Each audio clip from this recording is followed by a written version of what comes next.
नमस्कार दोस्तों, target with PS Parihar channel में आपका स्वागत है। सुबह के इस वीडियो में ऐसी सूचनाएं होती हैं जो विभिन्न समाचार पत्रों पर छाई हुई होती हैं और विद्यार्थियों के लिए आवश्यक होती हैं। तो आइए शुरू करते हैं और देख लेते हैं कि आज के समाचार पत्रों में विद्यार्थी जीवन से संबंधित कौन कौन सी सूचनाएं हैं। तो वीडियो को जल्दी से लाइक कर दें, शेयर कर दें। जिन छात्रों ने चैनल को अभी भी सब्सक्राइब न किया हो तो जल्दी से सब्सक्राइब कर लें ताकि आप लोगों को इसी प्रकार की ऑथेंटिक अपडेट से सबसे पहले मिलती रहे। चलिए शुरू करते हैं, थोड़ा सा स्पीड से देखते हैं सूचनाओं को। पर बीएड प्रवेश परीक्षा के लिए आवेदन 10 फरवरी से शुरू होंगे। बीएड 2026 के लिए जो संयुक्त प्रवेश परीक्षा होती है उसका पूरा कार्यक्रम जारी कर दिया गया है। शासन ने संयुक्त बीएड प्रवेश परीक्षा का कार्यक्रम तय कर दिया है। बुंदेलखंड विश्वविद्यालय ने भेज दिया है। 10 फरवरी से 10 मार्च तक ऑनलाइन फॉर्म भरवाए जाएंगे। 1 से 25 जून तक काउंसलिंग होगी और प्रवेश परीक्षा को लेकर कुलपति ने सोमवार को 1.5 घंटे तक बैठक की और 4.5 लाख से ज्यादा आवेदन भरवाने की योजना बनाई है। गत वर्ष आवेदन के समय आई दिक्कतों को भी दूर करने के निर्देश दिए हैं। यह कार्यक्रम उच्च शिक्षा विभाग के विशेष सचिव गिरिजेश कुमार त्यागी ने भेजा है। चलिए, एक सूचना भी है, ये दूसरी है, विद्यार्थी जीवन से संबंधित नहीं है, लेकिन देख लीजिए काम की सूचना है। और झूठा केस लिखा, SC/ST का झूठा केस दर्ज कराने के दोषी को 5 साल की कैद हो गई है। और आजकल हर दूसरे दिन इस तरीके की सूचनाएं आ रही हैं, तो इसीलिए थोड़ा सा सावधान रहें, सतर्क रहें जो लोग ऐसा केस करवाते हैं। लिखा, जमीन के विवाद में SC/ST एक्ट का झूठा केस दर्ज कराने वाले विकास कुमार को कोर्ट ने दोषी ठहरा दिया है। और SC/ST एक्ट के विशेष न्यायाधीश विवेकानंद शरण त्रिपाठी ने दोषी को 5 साल की कैद के साथ में 10,000 रुपए का जुर्माना भी लगाया है। अब जिसने केस करवाया था ये उसको जेल जाना होगा। अगली सूचना SSC GD की वैकेंसी की है जो चल रही है, उसको लेकर के आज भी समाचार पत्रों के माध्यम से जानकारी दी गई है। असम राइफल्स में कांस्टेबल GD व राइफलमैन के 25,487 पदों पर भर्ती होगी, तो इसके लिए आवेदन चल रहे हैं, आप लोग इसे देख सकते हैं। एडेड जूनियर हाई स्कूल शिक्षक भर्ती घोटाला को लेकर के जानकारी दी गई है। लिखा है कि एडेड जूनियर हाई स्कूल शिक्षक भर्ती परीक्षा 2021 में OMR सीट में अंक बदलने पर कोर्ट सख्त है। इलाहाबाद हाईकोर्ट ने एडेड जूनियर हाई स्कूल शिक्षक भर्ती परीक्षा 2021 में OMR सीट के अंकों में विसंगति और कथित बदलाव के मामले में नाराजगी जताई है। हालांकि हम कोई कार्रवाई करेंगे तो उसके नतीजे दूसरे होंगे। समझ लीजिए, बड़ी बात है। मैंने इसके बारे में बहुत सारी अपडेट्स आपको दी हैं। बहुत सारे इसके मामले अभी भी कोर्ट में चल रहे हैं और विद्यार्थी जितनी बार कोर्ट से अपनी OMR मंगवाते हैं हर बार उनके नंबर चेंज होते हैं। और अभी तो एक केस में हाई कोर्ट ने बहुत सारे जितनी भी याची थे सारे विद्यार्थियों की OMR को दोबारा तलब कर लिया है।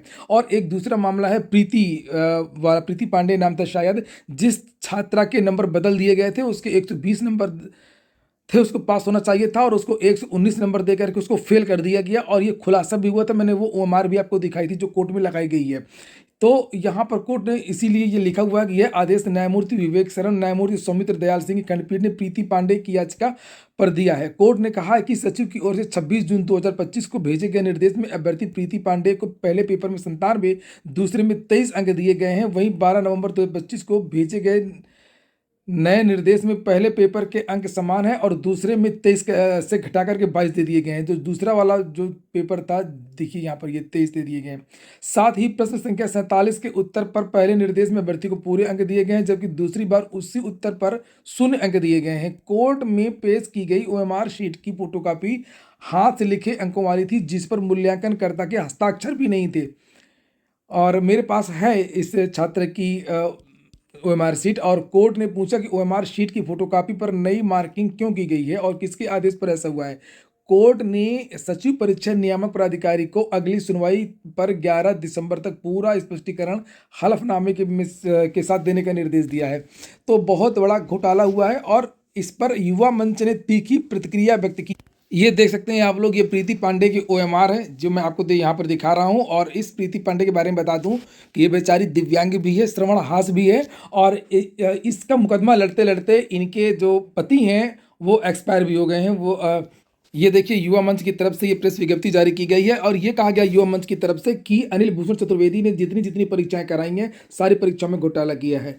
यहाँ पर लिखा है, उच्च न्यायालय इलाहाबाद में गंभीरता से लेते प्रीति पांडे केस में परीक्षा नियामक प्राधिकारी सचिव श्री अनिल भूषण चतुर्वेदी से स्पष्ट रूप से परीक्षा परिणाम में त्रुटि का ब्यौरा मांगा है और 11 दिसंबर 2025 को कोर्ट में व्यक्तिगत रूप से हाजिर होकर के उनके द्वारा दिए गए दिशा निर्देश की स्पष्टता को स्पष्ट करने को कहा है। एडेड जूनियर हाई स्कूल शिक्षक भर्ती 2021 में PNP द्वारा पहला परीक्षा परिणाम जारी करके उसमें कुछ त्रुटियां थीं, फिर दोबारा परीक्षा परिणाम 2022 में जारी किया गया। बहुत सारे ऐसे अभ्यर्थियों को अकारण अनुत्तीर्ण कर दिया गया जो पहली बार परीक्षा में पास थे और उसी में से एक विद्यार्थी प्रीति पांडे थी जो श्रवण हास अभ्यर्थी है और उसी बीच इसने अपने जीवन का सबसे कठिन समय बिताया। इसने अपने पति को खो दिया और जीवन में सबसे बड़ी हार झेलनी पड़ी।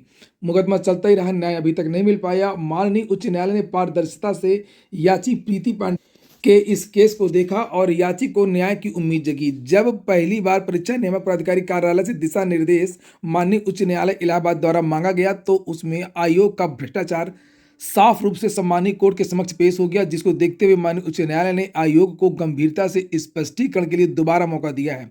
फिर दोबारा परीक्षा नियामक प्राधिकारी कार्यालय से स्पष्टीकरण प्राप्त हुआ और याची की ओएमआर में स्पष्ट हो गया कि आयोग द्वारा याची यानी कि प्रीति पांडे की ओएमआर में छेड़छाड़ हुई है। इसी को देखते हुए माननीय उच्च न्यायालय ने इलाहाबाद की पीठ माननीय सौमित्र दयाल सिंह, माननीय विवेक शरण न्यायालय इलाहाबाद की पीठ द्वारा परीक्षा नियामक प्राधिकारी सचिव श्री अनिल भूषण चतुर्वेदी को स्पष्टता दिखाने हेतु 11 दिसंबर को व्यक्तिगत रूप से हाजिर होकर के स्पष्टता मांगी गई है। अब देखना यह है कि परीक्षा नियामक प्राधिकारी कार्यालय द्वारा क्या खेल होता है, याची प्रीति पांडे के साथ क्या होता है, न्याय या फिर कुछ और। युवा मंच के प्रदेश अध्यक्ष अनिल सिंह ने प्रेस को जारी बयान में बताया है कि परीक्षा नियामक प्राधिकारी कार्यालय की ज्यादातर भर्तियों में भ्रष्टाचार देखने को मिला है, चाहे वो 68,500 की भर्ती हो, 69,000 हो या टीईटी 2021 पेपर लीक का मामला हो। बात तो सही है और पीएनपी में भ्रष्टाचार के मामले लगातार होते रहे, चाहे वो डीएलएड पेपर लीक के भी मामले हों। यहाँ पर लिखा भवदी अनिल सिंह प्रदेश अध्यक्ष युवा मंच। तो यही है, आप लोग खुद देख सकते हैं कि एडेड जूनियर हाई स्कूल शिक्षक भर्ती में कितना ज़्यादा भ्रष्टाचार हुआ है और शायद यही कारण कि विद्यार्थी इसको अब रद्द करके नए सिरे से परीक्षा करवाने की बात कर रहे हैं, क्योंकि 2 बार तो रिजल्ट जारी हो चुका है, 3 बार रिजल्ट थोड़ी जारी होता है किसी भर्ती का।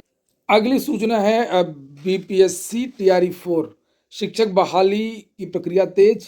न्यूज 18 बिहार आज के समाचार पत्रों में भी जानकारी दी गई है। लेकिन एक बड़ी बात, जो छात्र चैनल को सब्सक्राइब जिन्होंने नहीं किया है वो छात्र कमेंट नहीं कर पाएंगे। मैं उस पर सेटिंग अभी लगा दूंगा। यूट्यूब ने एक नया सिस्टम लागू किया है और इसीलिए जितने भी छात्र हैं, सारे के सारे छात्र जो भी रेगुलर वीडियो देखते हैं वो लोग इस चैनल को सब्सक्राइब कर लें। यहाँ पर लिखा टीआरई 4 का नोटिफिकेशन जनवरी तक आएगा। ये शिक्षा मंत्री का बयान है। सूबे के शिक्षा मंत्री सुनील कुमार हैं। 27,000 अधिक पदों पर शिक्षक भर्ती का विज्ञापन जारी होगा। एक और सूचना है, देखिए जो बात मैं कहता था वही बात समझ में आ रही। मैं शुरू से ही कहता रहा हूँ कि ऑनलाइन पेपर नहीं होने चाहिए, ऑनलाइन में धांधली होती ही होती है और संसदीय समिति ने भी सेम वही बात कही है। और मैंने ये भी बताया था कि ऑनलाइन पेपर में किस तरीके से धांधली होती है, ऑफलाइन में भी किस तरीके से धांधली होती है। मैंने कहा पेपर लीक तो दोनों में हो सकता है, लेकिन जो ऑफलाइन में पेपर लीक होता है, जैसे आरओ, एआरओ और पुलिस कांस्टेबल 2023 में जो भर्ती आई थी उसमें पेपर लीक हुआ था, लेकिन हंगामा हो गया, पता चल गया, रद्द करना पड़ा, रद्द हो गया, सभी के मोबाइल में आ गया। ये पता चल गया कि 9 बजे पेपर था, 8 बजे कैसे घूम रहा, तैर रहा, 7 बजे कैसे तैर रहा मोबाइल में, तो वो रद्द करना ही पड़ता। आज नहीं तो कल रद्द करना पड़ता, वो रद्द हो भी गया। लेकिन जो ऑनलाइन खेल हो रहा है ये किसी को नहीं पता चला। आपने गौर किया कि जब से ऑनलाइन परीक्षाएं हुई हैं तब से कट ऑफ ज़्यादा भागने लगी है। इतनी ज़्यादा क्यों भागने लगी है? तो ऑनलाइन नहीं होना चाहिए। ऑनलाइन में किसी का जोर नहीं है, पेपर रद्द नहीं होता, पुख्ता सबूत नहीं मिल पाते हैं और ये जो एजेंसीज होती हैं इन्हीं कर्मचारियों की मिली भगत होती है। जहाँ पर परीक्षा केंद्र होते हैं उनकी मिली भगत होती है और यहाँ पर भी पेपर लीक भले ही ना हो, कई तरीके से धांधली होती है। जैसे सिस्टम्स को हैक करके धांधली की जाती है या एजेंसी के अंदर के लोग होते हैं वो चुपचाप आंसर बदल देंगे। आप कहाँ से जान पाओगे, क्या मांगोगे आप? जैसे अभी ये आंदोलन हो रहा आरओ एआरओ में कि हमारी ओएमआर जारी की जाए, हमारी ओएमआर दिखाई जाए, तो उसमें आप क्या देख लोगे? नहीं देख पाओगे। प्रीति पांडे का देखा आपने, एडेड जूनियर हाई स्कूल शिक्षक भर्ती कैसे खुलासा हुआ। ऐसे एडेड जूनियर हाई स्कूल शिक्षक भर्ती में और भी बहुत सारे छात्रों की ओएमआर आई है कोर्ट में, जिसमें अंतर है उनके वास्तविक नंबर में और ओएमआर में। और ऑनलाइन में आप कहाँ से देख लोगे जब खेल हो जाएगा अंदर ही अंदर। तो ऑनलाइन परीक्षाएं नहीं होनी चाहिए। यहाँ पर लिखा भी है, आप देख लीजिए। संसदीय समिति ने भी सिफारिश कर दी है सरकार की। एक संसदीय समिति ने सिफारिश किया है कि पेन और पेपर मोड में प्रवेश परीक्षाएं कराने पर ध्यान दिया जाना चाहिए, क्योंकि सीबीएसई और आईएएस की जो परीक्षा होती है, देश में जो सबसे ज़्यादा प्रतिष्ठित परीक्षा होती है, वो ऑनलाइन क्यों नहीं होती है भाई? वो ऑनलाइन क्यों नहीं होती है? वो उसका प्रीलिम्स का एग्जाम जो होता है वो क्यों ऑफलाइन होता है? सीबीएसई का जो पेपर होता है वो भी ऑफलाइन होता है। तो लिखा कई पेपर कई वर्षों से, अब सीटेट क्यों ऑफलाइन होने लगा? 1-2 बार कराए तो भोग लिया। इसीलिए और भी बहुत सारी संस्थाएं हैं जिन्होंने कराई हैं और वापस आ रही हैं ऑफलाइन में। तो समिति ने यह कहा है कि बीते वर्ष में एनटीए के प्रदर्शन, आप लोग अगर चाहते हैं कि पेपर ऑफलाइन हो, जितनी भी बड़ी परीक्षाएं हैं, प्रवेश परीक्षाएं चाहे प्रतियोगी परीक्षाएं हो, तो आप लोग इस वीडियो को शेयर कर दीजिए, वीडियो को लाइक कर दीजिए। अपनी बात आप लोग कमेंट बॉक्स में रख सकते हैं, लेकिन कमेंट तो वही कर पाएंगे जिन्होंने चैनल को सब्सक्राइब किया है। कांग्रेस सांसद दिग्विजय सिंह की अध्यक्षता वाली, अच्छा ये वही है क्या दिग्विजय सिंह, महिला बाल युवा खेल संबंधी स्थायी समिति ने कहा कि 2024 में एनटीए की कराई 14 प्रतियोगी परीक्षाओं में से 5 में बड़ी समस्याएं थीं। जो एनटीए, सही बात है, रिपोर्ट में कहा गया है कि पेन पेपर परीक्षाएं पेपर लीक के ज़्यादा अवसर प्रदान करती हैं, जो पेन कॉपी से होता है, हाँ सही है। जबकि कंप्यूटर आधारित परीक्षाओं को हैक किया जा सकता है, उसका पता लगाना मुश्किल हो जाता है। तो ये लीक तो होती है ऑफलाइन में, हो सकता है कि लीक हो जाए, लेकिन ये पकड़ में आ जाता है, लेकिन ये पकड़ में नहीं आता तो उसका क्या होगा। कौन सी ऑनलाइन परीक्षा अब तक रद्द हुई है, चाहे यूपीएसआई की 2021 की परीक्षा हो या केवीएस की भर्ती हुई थी पहले, या जब सीटेट एक बार ऑनलाइन हुआ था तब। एक और सूचना है, पुरानी भर्ती है, 1700 पदों पर भर्ती को 10 दिसंबर से आवेदन संभावित है। सूबे की परिषदीय उच्च प्राथमिक विद्यालयों में विज्ञान और गणित विषय के 29,334 सहायक अध्यापक पदों पर चल रही बहुप्रतीक्षित भर्ती प्रक्रिया एक बार फिर से तेज हो गई है। रिक्त पड़े 1700 से अधिक पदों पर 10 दिसंबर से ऑनलाइन आवेदन संभावित हैं। आपत्तियों के निस्तारण के बाद 545 नए अभ्यर्थियों के नाम जोड़ते हुए संशोधित सूची जारी कर दी है। सुप्रीम कोर्ट ने 29 जनवरी 2025 को आदेश दिया था कि इस भर्ती में न्यूनतम कट ऑफ से अधिक अंक प्राप्त करने वाले उन सभी अभ्यर्थियों को नियुक्ति दी जाए जिन्होंने 31 दिसंबर 2019 के पहले याचिका दायर की थी। इसके अनुपालन में शासन के उप सचिव आनंद कुमार सिंह ने 19 जुलाई 2025 को चयन प्रक्रिया आगे बढ़ाने के निर्देश दिए थे। चलिए फटाफट कुछ और भर्तियां देख लेते हैं जो इस समय चल रही हैं। रेलवे में 2569 पदों पर जेई आज की वैकेंसी चल रही है, उसको लेकर के यहाँ पर जानकारी दी गई है, जिससे आप लोग यहाँ पर देख सकते हैं। इनकी जो लास्ट डेट है वो 30 थी पहले, अब 10 दिसंबर कर दी गई है। ये देखिए लिखा है यहाँ पर, ये नियुक्तियां junior engineer, depot material superintendent, chemical and metallurgical assistant के पदों पर की जाएंगी। और पहले डेट ये थी, अब ये डेट हो गई है। यहाँ पर योग्यता वगैरह के बारे में जानकारी दी गई है। स्टेट बैंक ऑफ इंडिया से भी 996 पदों पर भर्ती है। स्पेशलिस्ट कैडर ऑफिसर के पदों पर भर्ती चल रही है, आप लोग आवेदन कर सकते हैं 23 दिसंबर तक। वेबसाइट वही है sbi.bank.in। और कोई वैकेंसी है, ये देखिए इंटेलिजेंस ब्यूरो में वैकेंसी आई है। 362 पदों पर मल्टीटास्किंग स्टाफ के पदों पर भर्ती है। इसकी लास्ट डेट 14 दिसंबर है। ओरिएंटल इंश्योरेंस कंपनी में भी 300 पदों की भर्ती निकली है, एडमिनिस्ट्रेटिव ऑफिसर की है। 15 दिसंबर इसकी लास्ट डेट है। योग्यता ग्रेजुएशन पोस्ट ग्रेजुएशन है। दिल्ली यूनिवर्सिटी की एक सूचना है कि 2 रेगुलर डिग्री कर सकेंगे दिल्ली विश्वविद्यालय के छात्र।